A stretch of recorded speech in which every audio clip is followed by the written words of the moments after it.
the people who have been watching this more carefully than anyone else are the wives and the families and the very close friends of those men who are in duty in the Persian Gulf tonight. We have been going to Fort Stewart, Georgia, and we have been talking with the wives of American military servicemen there as well. You may recall last night that I talked with Claire Blanchard and Cindy Roth. They're part of a wives support group. These have been organized at bases all over the country. And at those support groups, what they do is help each other through their fears, their concerns, and their day-to-day practical matters so that they can feel that they're not isolated in some fashion, because there is a lot of anxiety as well. Also on the West Coast, there is a situation in the Marine Corps.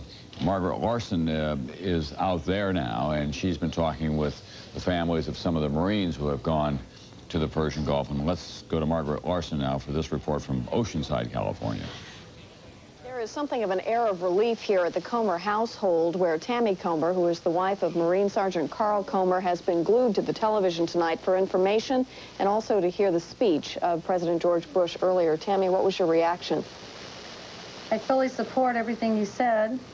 I just, right now, hoping that it's going to be short and sweet and send our loved ones home, and I'm exhausted. You're exhausted not only physically but emotionally. The care of 4 children. Your husbands have been absent, in fact, before Operation Desert Shield for 2 months and then the 5 months since. What have you had to face during that period of time? I couldn't begin to tell you. Just seems like when he left, everything fell apart, but we brought it back together. Kids' stitches, cars breaking down, big phone bills, stress at work, stress at home. But we pulled it together, and we're going to continue being strong. When was the last time you talked to Carl? I talked to him New Year's Eve. And he told you?